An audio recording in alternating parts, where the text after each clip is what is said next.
우린 지난주 고넬료와 베드로의 역사적인 만남에 대해 함께 묵상했습니다. 역사적 만남. 이 만남이 어떤 의미에서 역사적 만남이라 할 수 있습니까?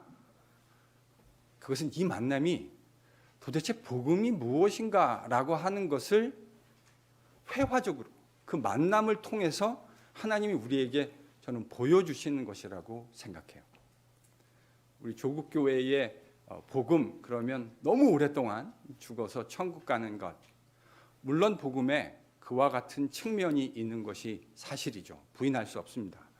그러나 성경이 보여주는 훨씬 더 많은 복음에 대한 그림. 사실은 그것만으로 충분하지 않다라는 게 너무나 분명하죠.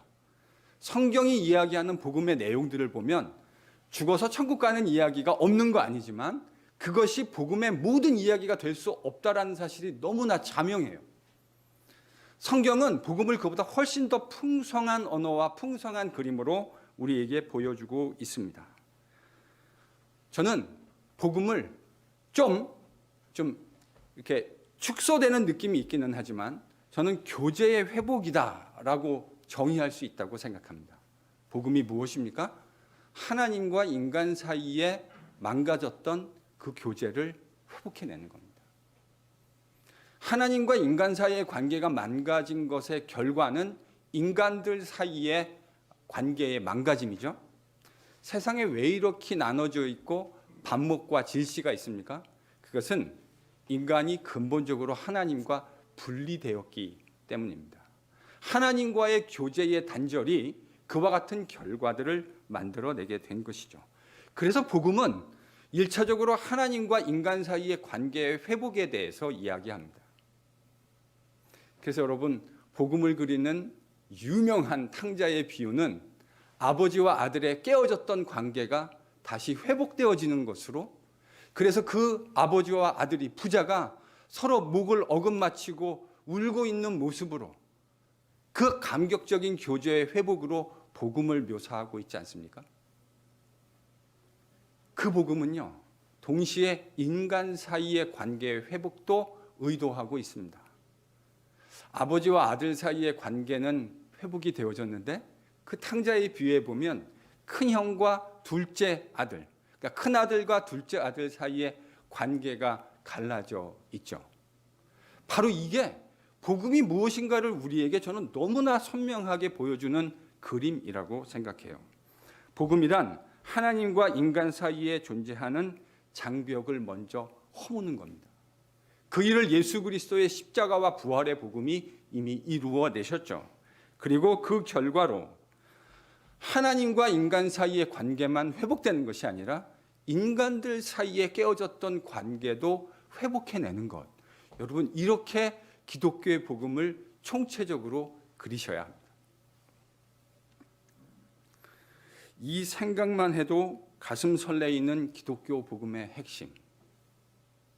깨어졌던 것들이 다시 회복되는 것, 저희들이 생각할 때마다 눈시울이 붉어지는 장면 아닙니까? 제가 어렸을 때 80년대 초반에 그 이산가족 상봉하는 거 보셨던 분들이 계실 거예요. 헤어졌던 아버지와 아들이, 헤어졌던 아내와 남편이, 헤어졌던 형제들이 서로 만나서 그 목 놓아 울고 있는 그 장면들을 저희들이 그 회복의 장면들을 얼마나 감동스럽게 봤던 기억이 있습니까? 복음은 바로 그런 거예요. 하나님이 인간과의 관계를 회복하시고 인간과 인간 사이에 무너졌던 관계가 다시 회복되어지는 것. 그런데 이게 결코 쉬운 일이 아니라고 하는 것을 저희들이 경험적으로 너무나 잘 알고 있습니다. 이 사이에는 엄청난 장벽들이 존재하고 있기 때문입니다. 하나님과 인간 사이의 장벽은 하나님이 무너뜨리셨는데 인간들 사이에 존재하고 있는 이 장벽을 넘어가는 것 결코 쉬운 일이 아닙니다. 1세기에도 그랬어요. 유대인과 이방인들 사이에 존재하는 이 장벽을 넘어간다고 하는 것, 이거 정말 어마어마하게 어려운 일이었습니다. 이방인 입장에서는 유대인들을 향해서 나아가야 할 이유와 필요가 없었고요. 유대인들 입장에서는 이방인들을 향해서 나아갈 수 없었습니다. 한쪽에서는 이유와 필요를 가지고 있지 않고 다른 한쪽에서는 그렇게 할 수 없는 관계라면 여러분, 이 양자 사이에 존재하는 장벽이라는 것이 얼마나 넘어가기 힘든, 뛰어넘기 쉽지 않은 장벽이라는 것 제가 설명하지 않아도 여러분이 잘 아실 수 있으리라 생각합니다. 한쪽은 건너가야 할 이유와 필요를 전혀 못 느끼고 있고요. 한쪽은 그것을 넘어갈 수 없어요. 그런데 바로 주님이 오늘 그와 같은 넘어갈 수 없는 장벽들을 넘어가게 하십니다. 이건 분명히 하나님이 주관하시는 사역임에 틀림없어요. 우리가 지난주에 하나님이 이걸 어떻게 준비하셨는지 봤잖아요. 그런데 이 쉽게 넘어갈 수 없는 장벽이 무너지는데 다시 한번 고넬료와 베드로가 어떻게 쓰임받게 되는가, 여러분과 그 이야기를 오늘 한 번 더 묵상해 보고자 합니다. 이 넘어가기 쉽지 않은 장벽을 넘어가기 위해서 하나님이 고넬료와 베드로 두 사람 모두에게 환상으로 임하셨습니다. 환상이라는 방법으로 역사하셨죠. 그러나 베드로 경우에 있어서 이 환상이 가지고 있는 의미를 해석하고 이해하는 것 쉬운 일이 아니었을 것 같습니다. 왜 그렇습니까? 그가 본 환상이 이거잖아요. 큰 그릇 같은 것이 보자기처럼 이렇게 내려왔는데 그 안에 유대인들이 먹을 수 없다고 생각하고 있었던 부정한 짐승들이 들어 있었습니다. 근데 그걸 잡아먹어라. 여러분, 이 비유를 우리가 들었다면 이 비유가 도대체 뭐를 의미하는 것인가에 대해서 고민하지 않을 수 없을 겁니다.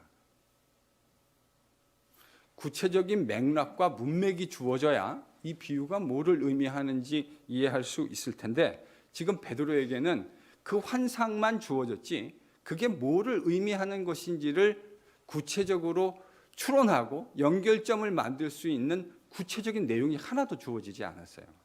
그래서 베드로가 이 일에 대해서 고민하고 있었습니다. 그런데 주님은 이 환상을 3번에 걸쳐서 연달아 보여주셨죠. 뭐를 의미하는 겁니까? 이것이 매우 중요한 환상이라고 하는 것을 베드로에게 말씀해 주신 겁니다. 중요하기는 한데 그 구체적인 의미가 뭔지를 깨달을 수 없었어요. 그래서 그게 뭐를 의미하는가 베드로는 정말로 골똘히 생각하지 않을 수 없었을 겁니다. 베드로가 그 환상의 의미가 무엇인가를 골똘히 생각하고 있는 바로 그때 고넬료가 보낸 사람들이 드디어 욥바 시몬의 집에 도착한 겁니다.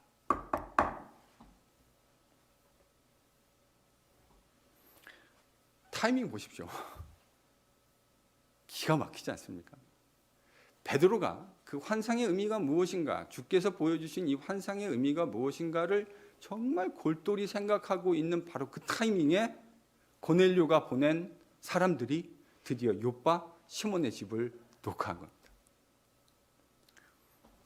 바로 그 타이밍에 성령께서 베드로에게 직접 말씀해 주시죠. 두 사람이 너를 찾아왔으니 일어나 내려가 의심하지 말고 함께 가라. 그래서 의심하다라는 말은 사실은 이렇게 번역하면 더 좋았을 것 같아요. 판단하지 말고 가라. 판단하지 말고. 디아크리노마이라는 단어가 사실은 judge, 판단하다라는 말로 번역하는 게 더 좋거든요. 그러니까 두 사람이 널 찾아왔으니까 판단하지 말고 함께 가라. 그 이유가 내가 그들을 보냈기 때문이다. 원문은 그렇게 돼 있어요. 이 음성을 듣고 베드로는 옥상에서 내려와 고넬료가 보낸 사람들을 만납니다. 여러분, 우리 인생에서도 이 타이밍도 참 기가 막힌데 우리 인생을 돌아보면 하나님이 역사하시는 그 기막힌 타이밍을 우리가 경험했던 일이 있지 않습니까? 딱 그 타이밍에 하나님이 하시는 일들이 그렇죠. 소리가 없지만 딱 적절한 바로 그 완벽한 퍼펙트 타이밍. 지금 본문에도 바로 그런 타이밍이었던 겁니다. 베드로는 그들을 만나서 자신을 찾는 이유가 무엇인가 하는 것을 묻습니다. 그들은 백부장 고넬료가 베드로를 초청해서 말씀 듣기를 원한다, 이렇게 이야기합니다. 이 이야기를 하면서 그 종들은 자신들을 보낸 주인 고넬료가 어떤 사람인지를 소개합니다. 여러분, 그 소개 내용이 22절에 기록되어져 있죠. 본문 22절을 함께 읽겠습니다. 같이 읽죠. 시작.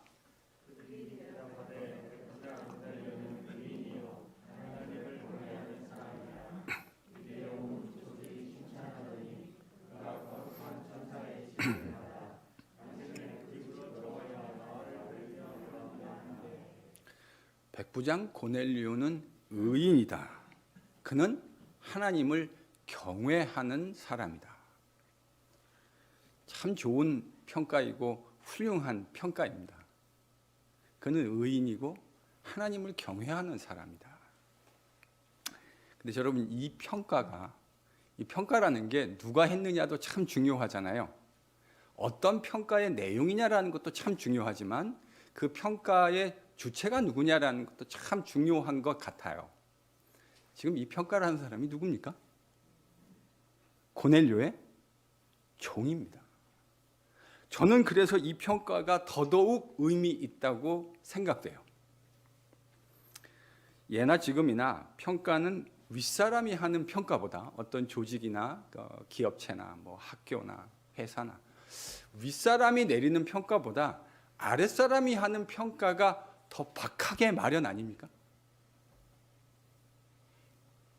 많은 사람이 윗사람에게는 잘하는 경향이 있죠. 왜냐하면 그분에게 잘했을 때 나에게 돌아오는 일들이 있으니까 더 잘하게 돼 있죠. 이게 인지상정이죠. 그러나 아랫사람에게는 더러 함부로 하시는 분들도 적지 않은 것 같아요. 주인이 아랫사람에게 이러한 평가를 받고 있다라고 하는 것, 예나 지금이나 쉽지 않습니다. 저는 그래서 고넬료의 인품이 정말로 훌륭한 인품이라는 생각이 들어요. 자기의 집 아래서 자기가 부리는 어떤 의미에서 하인이고 종인데 그 사람으로부터 이런 평가를 들을 수 있는 사람이라면 그 사람은 정말로 저는 괜찮은 사람이라고 생각합니다. 그런데 고넬료의 인품은 종들의 평가에서도 확인될 수 있는 내용이지만 다수의 유대인들로부터도 확증되는 내용입니다. 저는 이게 더 놀라운 것 같아요. 고넬료가 누구죠? 주둔군인 로마군의 장교입니다. 유대 족속은요, 그 주둔군이 다스리고 있는 피지배국의 백성입니다. 그런데 이런 류의 칭찬을 지금 고넬료가 누구로부터 듣고 있다고요? 온 유다 족속들로부터. 저는 이거 정말 대단한 평가라고 생각이 들어요. 주둔군의 장교가 피지배국의 모든 백성들로부터 이와 같은 평가를 듣고 있다. 이 정도면요, 더 이상 이 사람의 인품에 대해서 질문해야 할 필요가 없어 보입니다.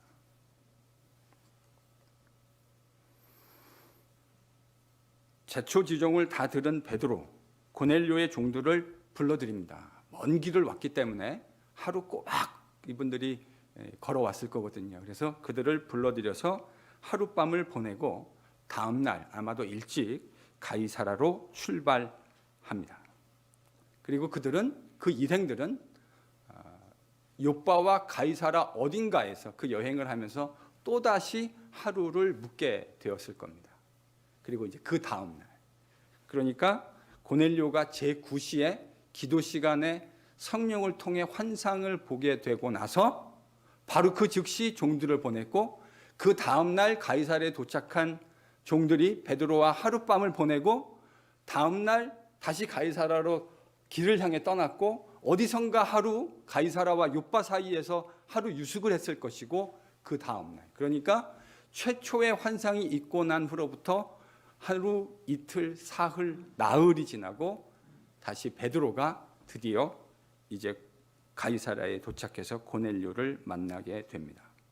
그런데 고넬료가 베드로를 기다리고 있는 이 모습이 참 인상적입니다. 여러분 24절을 같이 찾아서 읽죠. 24절 같이 읽습니다. 시작.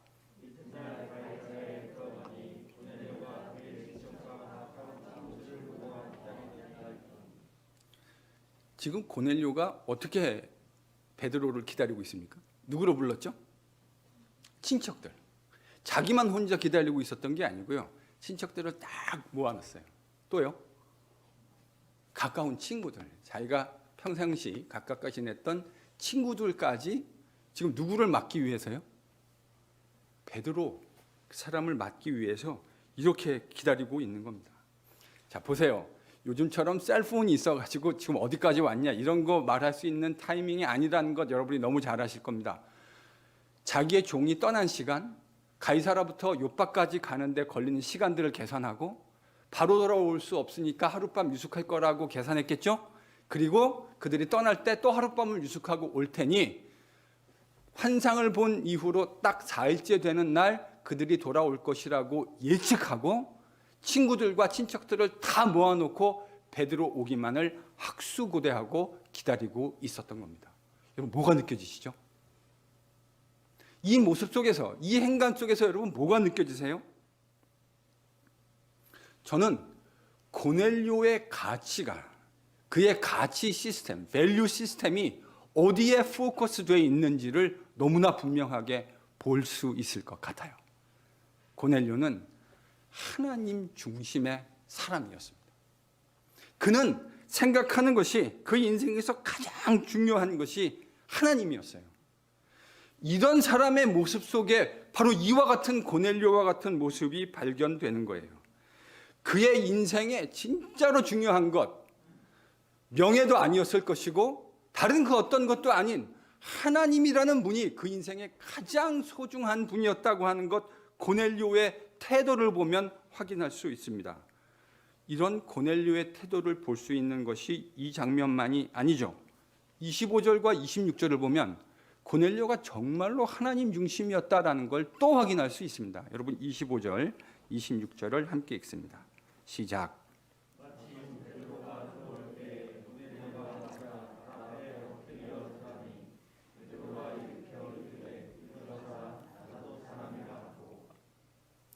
여러분 지금 베드로를 만나자마자 고넬료의 반응이 뭐였습니까? 발 앞에 엎드려 절했다. 이게 지금 누가가 기록한 베드로를 만난 고넬료의 반응입니다. 그를 보자마자 발 앞에 엎드려 절했다.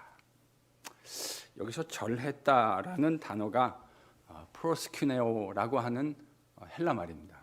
근데 이 말을 이제 절했다 이렇게 번역한 거죠. 그런데요, 여러분 이 단어는 신약 성경에서 하나님과 우리 주님 예수님을 예배했다라고 했을 때 사용됐던 단어가 바로 프로스큐네오입니다. 그러니까 절했다라는 말보다는 저는 사실은 예배했다라고 번역하는 것이 더 적절해 보여요. 혹자는 어떤 커멘테이터는 주석가는 여기서 지금 고넬료가 상당한 예의를 갖추어서 베드로를 맞아들이고 있다라는 말로 이 본문을 이해해야 된다 이렇게 해석을 합니다. 그러니까요 이게 예배했다 이렇게 번역하면 안 되고 이거는 상당한 격식을 갖추어서 우리가 그렇잖아요. 어떤 손님을 맞을 때 상당히 격식을 갖추어서 극진하게 손님을 맞는 경우가 있지 않습니까? 바로 그런 경우다라고 이야기한다는 거예요. 근데 저는 그 해석이 별로 마음에 들지 않아요. 저는 그 정도보다는 훨씬 더 많은 의미가 들어있다고 생각해요. 단순히 고넬료가 귀한 손님이 오셨으니까 극진하게 맞자 이 정도 아니라고 생각해요. 왜냐하면 신약 성경에서 이 프로스큐네오란 단어가 도합 60번이 사용돼요. 신약 성경 안에서 마태복음부터 계시록까지 이 단어가 60번이 사용되는데요. 제가 주중에 설교 준비하다가 이 60번을 다 찾아봤어요. 이 단어가 쓰일 때마다 어떻게 쓰이고 있는가를 다 찾아봤는데 단 한 번의 예외 없이 하나님과 우리 주님을 경배하고 예배할 때 이 프로스큐네오라는 단어가 사용되었고요. 딱 한 번 지금 고넬료가 베드로를 이야기할 때 이거는 이제 어떻게 번역해야 되느냐는 우리 몫인 거예요. 여러분 어떻게 번역해야 좋을까요? 격식을 갖추어서 맞아들이는 겁니까? 아니면 예배했다고 번역하는 게 맞을까요? 저는 통일성을 위해서라도 신약 성경이 가지고 있는 전체의 통일성을 위해서라도 예배했다라고 번역하는 게 적절해 보여요. 여러분 제가 예배를 시작할 때 예배 부름으로 항상 이런 문장으로 시작하죠. 하나님은 영이시니 예배하는 자가 영과 진리로 예배할지니라. 요한복음 4장에서 우리 주님이 수가성 여인과 말씀하시다가 하셨던 주님의 말씀입니다. 거기에도 보면 예배하다란 말이 나오죠. 하나님은 영이시니 예배하는 자가 영과 진리로 예배할지니라. 거기서 예배하다라는 단어가 바로 프로스큐네오예요. 그러니까요, 저는 이게 단순히 예의를 갖추는 태도가 아니라고 생각해요. 제 해석이 더 설득력이 있다고 하는 것은 바로 다음번 베드로가 하는 반응을 통해서 확인될 수 있습니다. 고넬료가 자신 앞에 발 앞에 엎드려서 절하고 예배하는 거라고 제가 말씀드렸잖아요. 이 예배 행위를 보고 베드로가 뭐라고 하죠? 그를 일으켜 세우면서 뭐라고 말하고 있습니까? 나도 사람이라. 그럼 여러분 지금 베드로는 이 고넬료가 하는 행동을 누구에게나 적합한 행동이라고 이해하고 있는 거죠. 베드로의 언어를 보면 베드로는 이 행위가 무슨 행위라고 지금 생각하고 있는 거죠? 예배의 행위라고 생각하는 거예요. 신적인 존재, 우리 하나님 아버지와 주님 예수 그리스도 성령 하나님께나 합당한 예배의 행위인데 그걸 지금 고넬료가 자신에게 하고 있는 거예요. 그러니까 그것이 부적절하다라고 생각하고 뭐라고 말했어요? 나도 사람이라. 이 말의 행간 뒤에는 이런 의미가 있는 거죠. 너의 그런 행동은 오직 하나님께나 우리 주님께나 적합한 행동인데 어째서 사람인 나에게 그와 같은 행동을 하느냐. 그러니 여러분 문맥을 보더라도 용법을 보더라도 프로스큐네오는 절하다라는 말 정도보다는 격식을 갖춘 웰커밍의 행위라기보다는 예배의 행위로 이해하는 것이 적절해 보입니다. 지금 베드로는 고넬료가 하고 있는 행위를 사람에게는 해서는 안 되는 과한 행위라고 이해하고 있는 겁니다. 이런 맥락에서 분명 고넬료의 행위는 지나친 행위가 맞고요, 과한 행위가 맞아요. 우리는 어떤 사람에게도 예배해야 할 이유가 없습니다. 그 사람이 하나님이 보낸 사람이 틀림없다 하더라도 이런 행위는 분명히 과한 행위가 맞아요. 그런데 저는 고넬료의 행위가 그렇게 나쁘게만 보이지는 않아요. 물론 교정해야 하는 부분이 있습니다. 더 다듬어야 할 부분이 있는 것도 사실이에요. 당장 베드로가 그 부분을 지금 교정하고 있지 않습니까? 교정해야 돼요. 다듬어야 돼요. 그러나 그럼에도 불구하고 고넬료의 자세와 마음이 참으로 귀하다고 생각하게 돼요. 교정해야 되고요. 수정해야 돼요. 고쳐야 돼요. 다듬어야 돼요. 맞아요. 그러나 그의 마음 한복판에 있는 그 마음은 정말로 저는 귀하다는 생각이 들어요. 왜냐하면 33절에서 그가 이와 같은 행동을 하는 이유를 말하고 있기 때문입니다. 33절을 같이 읽죠. 시작.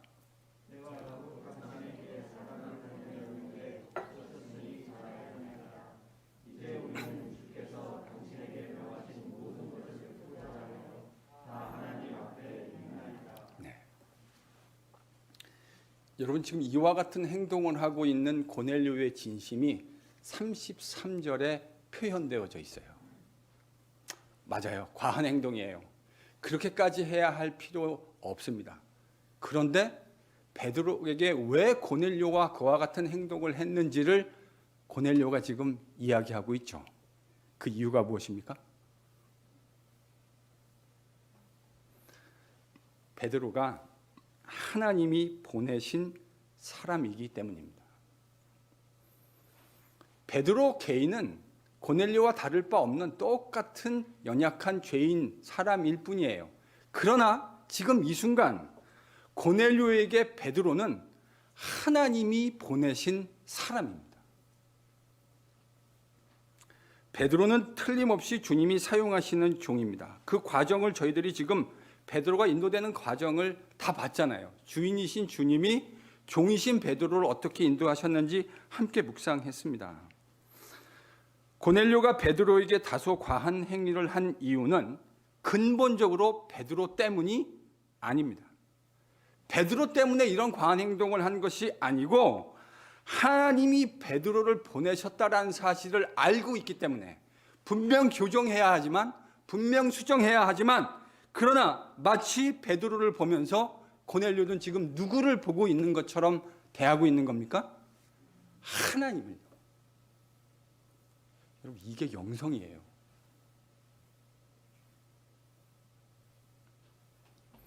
베드로가 특출나고 베드로가 유별나서 그가 뭔가 독특한 사람이기 때문에 고넬료가 이런 행동을 한 게 아니에요. 베드로의 마음은 비록 그 행위는 고넬료의 행동은 부적절했지만 그 마음이 어디를 향하고 있는지 너무나 잘 보여주고 있습니다. 그런 의미에서 고넬료는 온전히 하나님 중심의 사람입니다. 여러분 이런 사람이 바로 하나님 중심의 사람이에요. 그가 하나님 말씀 앞에 온전히 부복하는 사람이라는 것을 알 수 있죠. 인간적인 관점에서 보면요, 지금 고넬료가 그걸 모를까요? 자기는 지배국인 로마국의 장교예요. 베드로는요, 피지배국의 지금 고넬료는 유대교에 관심이 되게 많은 사람이죠. 그 관점에서 보면요, 베드로는 사이비 이단 종교에 관계된 사람입니다. 그런데 로마국의 장교가 피지배국, 그것도 사이비 이단이라고 간주되고 있던 사람 앞에 부복해서 절을 했다. 상식적이지 않죠. 이것은 고넬료가 하나님 중심으로 하나님 말씀 중심으로 살고 있었기 때문에 가능한 겁니다. 저는 그 대목이 느껴져요. 근데 중요한 건 이거죠. 그가 하나님 중심, 말씀 중심의 신앙이 있었기 때문에 고넬료는 로마국의 장교로서 피지배국, 그것도 이단 종파의 사람으로 간주되고 있었던 베드로를 초청할 수 있었던 겁니다. 그런 하나님 중심, 말씀 중심의 신앙이 없었다면 로마군 장교가 피지배국 한 백성을 이렇게 극진한 모습으로 만나야 할 이유가 하나도 없겠죠. 고넬료의 하나님 중심, 말씀 중심 신앙이 참으로 귀한 이유가 바로 여기에 있습니다. 그런 그의 하나님 중심, 말씀 중심의 신앙이 있었기 때문에 결과적으로 오늘 본문에서 우리가 볼 수 있듯이 뭐가 만들어진 거예요? 유대인과 이방인이 그리스도 안에서 하나가 되는, 그들 사이에 존재하고 있었던 그 깰 수 없는 장벽. 저는 도무지 생각해봐도 이건 정말 기적이에요. 고넬료 같은 이방인이 베드로 같은 유대 기독교인들을 만난다. 이건 절대로 쉬운 일이 아니에요. 그런데 이런 일들이 가능해지고 유대인과 이방인 사이에 장벽이 무너질 수 있었던 결정적인 이유, 물론 주님의 사역이지만 그 일에 하나님 중심, 말씀 중심의 고넬료가 있었기 때문에 이 일이 가능해진 겁니다. 여러분, 이 이야기는 고넬료에게만 국한되는 것이 아닙니다. 고넬료가 친척을 다 모으고 가까운 친구들까지도 잔뜩 모아놓고 자신을 기다리고 있을 것이다. 베드로는 아마 상상하지 못했을 겁니다. 근데 문을 딱 열고 들어갔더니 사람들이 그렇게 모여 있는 겁니다. 그렇게 모여 있는 사람들에게 베드로가 28절, 29절에서 이렇게 이야기하죠. 같이 읽습니다. 28절, 29절입니다. 시작.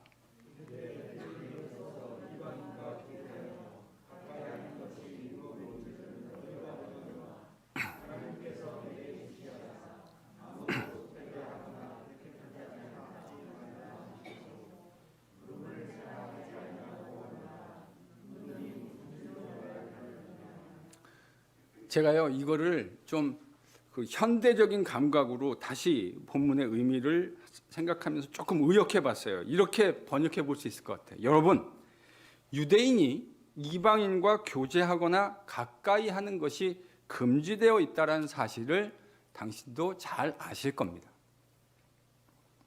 그런데 하나님은 어느 누구도 부정하거나 깨끗하지 않다고 말하지 말라고 저에게 말씀하셨습니다. 그래서 저는 여러분이 저를 불렀을 때 거부하지 않고 한 걸음에 달려왔습니다. 이게 지금 베드로가 고넬료와 고넬료의 친척들, 그의 친구들 앞에서 했던 이야기입니다. 당시 사회적인 일반적 맥락을 생각해 보면 고넬료는 베드로를 불러야 할 필요가 없는 사람입니다. 고넬료와 같은 사람이 베드로를 청할 이유가 없다는 말이죠. 그런데 이 이야기를 반대쪽으로 돌려서 베드로 입장에서 생각해 보면 이야기가 완전히 달라져요. 여러분, 유대인들은 이방인들과 교제하거나 함께 식사하는 것이 금지되어져 있었습니다. 고넬료는 찾아야 할 이유가 없지만 베드로 입장에서는 찾아갈 수 없는 거예요. 생각해 보십시오. 만나야 할 이유가 없는 사람과 만날 수 없는 사람의 만남. 여러분, 이 만남이 이루어진다는 게 기적이죠. 만나야 할 이유가 없는 사람, 만날 수 없는 분명한 이유를 가지고 있는 사람. 이 둘이 만난다. 이게 기적이죠. 그런데 베드로가 고넬료를 찾아왔습니다. 어떻게 이 일이 가능했죠? 베드로도 하나님 중심이었고 하나님 말씀 중심의 사람이었기 때문에 가능한 겁니다. 둘 다 똑같아요. 하나님 중심, 하나님의 말씀 중심의 사람이었기 때문에 만날 필요가 없고 만날 이유가 없는 사람과 만날 수 없는 사람이 만나는 역사가 일어났습니다. 자신의 관습대로라면 베드로는 고넬료를 찾아올 수 없지만 그는 자신을 인도하시는 하나님의 말씀 앞에 전적으로 온전히 순종합니다. 판단하지 말고 함께 가라는 주님의 말씀 앞에 판단하지 않고 판단하면 못 가요. 판단하면 갈 수 없다니까요. 그래서 판단하지 말라고 하셨고 그 말씀에 순종해서 그는 욥바를 떠나 가이사라까지 온 겁니다. 그런데 이방인 백부장 안에 여기 오는 것도 쉬운 일이 아니었겠지만요.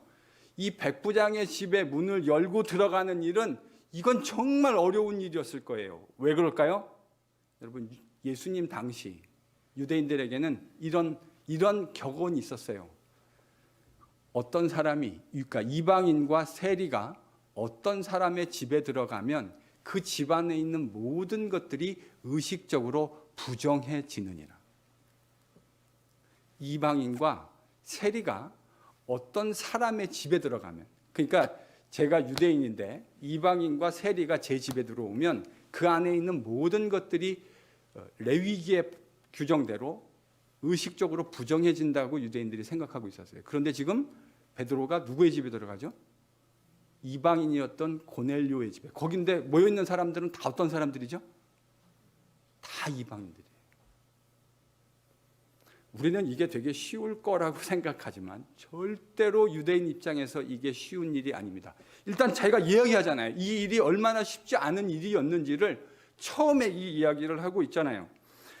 유대인들의 생각 속에, 통념 속에 이방인과 세리가 집에 들어오면 그 안에 모든 것이 의식적으로 더러워진다고 생각하고 있는데 이방인들이 득식을거리고 우글거리고 있는 백부장의 집에 베드로가 들어간다고 하는 것, 여러분, 이건 정통 유대인의 입장에서 정말로 쉬운 일이 아닙니다. 이게 가능해진 이유가 뭐라고요? 하나님 중심, 말씀 중심의 신앙이 있었기 때문에 가능한 거예요.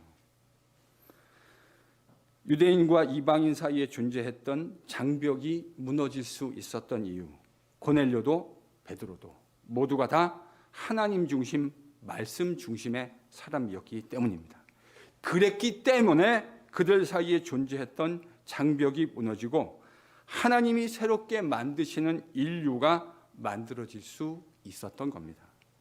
복음을 통해서 그 아름다운 일들을 이루시기 위해서 지금 역사 최초로요, 이제 이 일이 가지고 있는 이 의미와 이 파장이 얼마나 큰 건지를 2주간에 걸쳐서 저희들이 또 묵상하게 될 텐데, 베드로가 고넬료를 만났던 일은 저는 사도행전에서 진짜 중요한 일을, 에피소드를 3개를 꼽으라고 얘기한다면 성령이 오순절날 임한 사건, 그리고 바울이 회심한 사건, 그리고 베드로가 고넬료를 만난 사건. 이 너무너무 중요한 사건입니다. 유대인들과 이방인들 사이에 존재하고 있던 장벽을 무너뜨리고 하나님께서 이미 인류 사이에 무너뜨렸던 그 장벽은 이미 하나님과 인류 사이에는 이미 무너져 있는데 여전히 유대인과 이방인 사이에 존재하고 있던 그 무너뜨리기 쉽지 않은 장벽이 바로 이 사건을 통해서 이제 무너지게 됩니다. 그러니 이 일이 얼마나 중차대한 일이고 얼마나 역사적인 일이겠습니까? 그런데요, 이런 장벽들은 오늘날 우리가 살고 있는 사회에서도 여전히 존재합니다. 여러분, 우리가 코비드 상황 속에서 Black Lives Matter라고 하는 이 무브먼트를 미국 사회 안에서 보지 않습니까? 우리와 같은 에이시언들을 향한 미국 백인들 위주의 그런 증오 범죄들이 미국 사회에서 얼마나 빈번하게 일어나는지 저희들이 접했잖아요.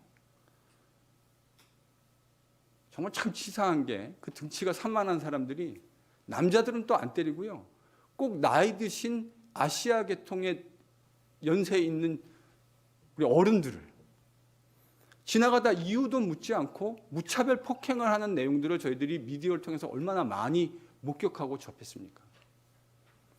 여러분, 이런 장벽과 분열, 이게 다 우리가 그리스도 예수 안에 있지 않고 하나님 안에 온전히 거하고 있지 않기 때문에 발생한 일이에요. 이런 장벽들이 여전히 우리가 살아가고 있는 사회 안에도 존재하고, 매우 안타깝지만 교회 안에도 이러한 장벽들이 존재하고 있습니다. 하나님은 예수 그리스도의 복음을 통해 우리 사이에 존재하는 장벽을 허물고 우리를 그리스도 안에 있는 새로운 인류로, 온전한 인류로 만드시려고 하시는데, 저는 그게 복음이 우리에게 선명하게 보여주는 복음의 핵심이라고 생각하거든요.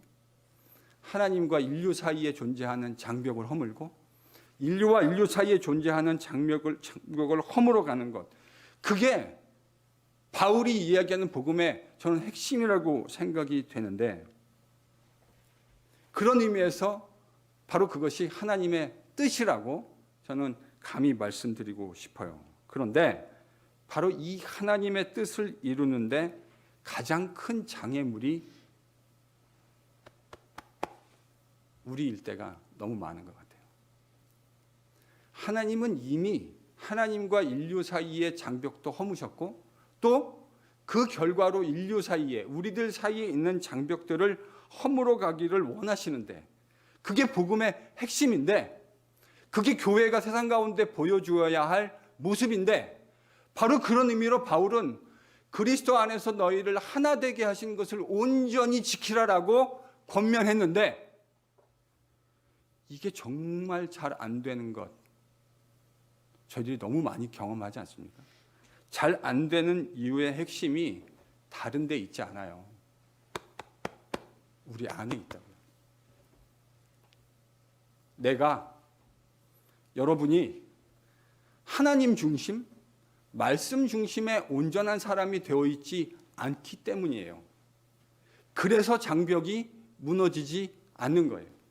하나님의 뜻은 그 장벽을 끊임없이 무너뜨려서 하나님이 우리 안에 이루신 샬롬의 공동체를 이루어가고, 그것을 하나님과 우리 사이에, 인간과 인간 사이에 이루어가기를 원하시는데, 우리가 패역하고 하나님 중심, 하나님 말씀 중심으로 날마다 살고 있지 않기 때문에 그 일이 이루어지지 않는 거예요.